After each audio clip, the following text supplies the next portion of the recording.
Hey, it's me, MLB. Here is part 2 of Sunshower, Aizawa ex-female listener, ex-present Mike. Enjoy! Like the tired gentleman he was, Aizawa did get your bags from out of the boot of his car, and he did carry them to the door of your apartment. Listen, don't worry, I can take them from here, you protested. You're tired, go and sleep before tonight. I don't want you falling asleep on me at the restaurant. I've lived my whole life on 2 hours of sleep, he said in a dead voice. Tiredness has given up on me. It no longer tries to correct me. It's just part of my being now. Well, I still don't want you to be feeling terrible, you said as you opened the door to the apartment block and tried to grab for your bags. Aizawa quickly moved them away so you couldn't reach them and jerked his head towards the stairs ahead. Which one is yours? I'm carrying them to your front door, he said, and by the way he said it, it was a non-negotiable. Okay, fine, you pouted, but the building warmed up a little and he could tell that you were happy about him bringing your bags for you. Can I at least offer you some coffee when we get up there? I asked for the house lady to leave some coffee there. I probably shouldn't, Aizawa said after a moment's pause. Oh, because you need to sleep? Gotcha, you said as you quickly ducked ahead of him and took the next flight of stairs up. Aizawa's tired, bloodshot eyes landed on your ass as it swayed while you stepped up the stairs, and he had to look away so that you wouldn't catch him staring at your ass if you looked back over your shoulder. I know if I'm alone with her, things will definitely happen, he thought as he closed his eyes for a second to compose himself. At your apartment door, you let Aizawa put your bags in, and then he said a quick goodbye and left. It looked like it was a hurriedly given goodbye, and you just assumed again that he wanted to get some sleep in before tonight, but the man was fighting back his confessions right there and then. I have a feeling Hizashi's into Yin as well, and I'm not sure if I should get in the way or not, he thought as he walked back down the stairs to his car outside. They'd make a much better suited couple, he thought as he got into his car, his mind casting back to the time that you, he and Hizashi had gone on a little holiday trip together when you were all in your early 20s. You'd been the one to book the accommodation, and when you got there you realised that the place only had 1 room and 3 single beds in it. What? You gasped when you saw the sleeping arrangements. I thought it said we had separate rooms. A low rumbling could be heard outside the building as a sudden thunderstorm came up, wind whipping around inside the building all of a sudden. Yin, it's okay, Aizawa remembers saying. Hey, the more the merrier, Hizashi had quipped. Yin, you sleep in the middle bed, and Shouta and I will take the side beds. Are you sure, boys? You'd asked with a pensive look on your face. I know it's a little awkward to have me in the room too. We're all best friends, Hizashi had said quickly. Nothing awkward about it.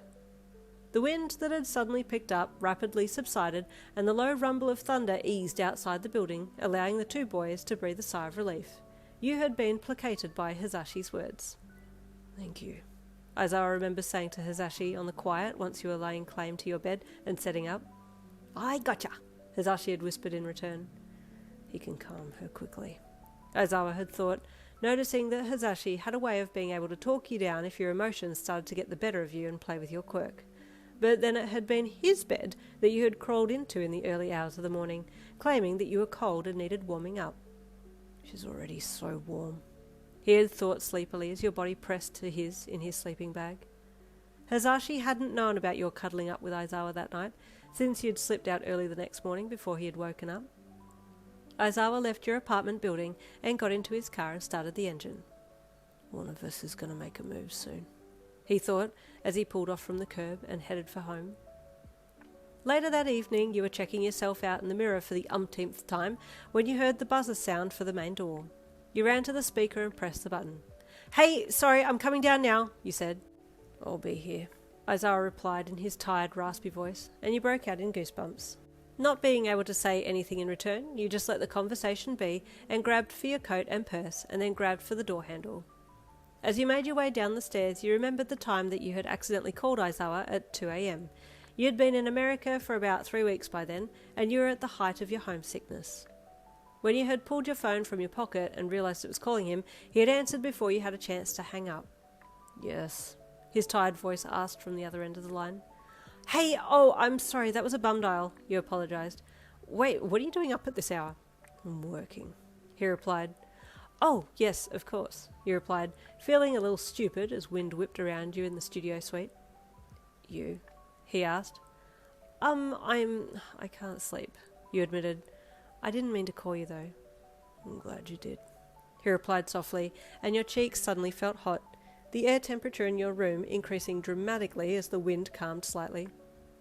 How are you? You half stammered down the line, trying to play it cool after his unassumingly sexy comment. Tired, he replied in a dead voice, and it made you laugh. That was just so on brand for him, and it made you miss him all the more. I miss you so much, you said with a half chuckle, your chuckle slowly dying when he didn't reply, and you felt like maybe you'd said too much. Sorry, I guess I'm just a little homesick. You stole the words from me, he replied, and your tongue suddenly halted mid-sentence. You said softly, the temperature in your room, which had started to settle down a bit, suddenly skyrocketing again. I better get back to work, he said after a quick pause. It was good to hear your voice again, Yin. Oh, yours too, you said quickly, only just getting your sentence out before the end call tone beeped in your ear. You sighed and pulled your phone from your ear. How am I supposed to go to sleep after that conversation? You wailed internally, burying your face in your hands. You made it down to the bottom of the stairs and threw the door open, with the intention of running out to Aizawa's car, but you hadn't thought that he would be waiting at the door for you, and he caught you around the waist as you came barreling out. Ah! You shrieked with surprise, a lightning bolt striking the ground near Aizawa's foot, but the man didn't flinch. You scared me, Aizawa! What if my quirk had hit you? You gasped at him. Your perception is quicker than your conscious brain, and although you didn't know it was me for a second, your brain saw that it was me before you could register it, and your quirk missed me on purpose, he commented, letting you go once he was assured that you weren't going to fall over. How can you be so sure? You asked slyly, adjusting your coat. I've known you for over 20 years now, Yin. I know your quirk and I know you, he replied blandly, before turning and heading to the car. Don't make it any warmer. I wanted snow for Christmas this year. Can you stop? You said with a chuckle and a pout. I can make it snow for you if you get me really relaxed. Some Christmas eggnog will do the trick, you said with a sly look at him. If I know you, I'll probably end up causing a blizzard, he sighed as he walked around to the passenger side door and opened it for you to hop in. Keep talking like that and you might just get it, you replied teasingly as you got in. Aizawa shook his head and closed the door for you, and then walked around to his side of the car and got in. Hizashi will know how to get the best out of you, he commented as he hopped in and started the car. He's always been able to predict the weather.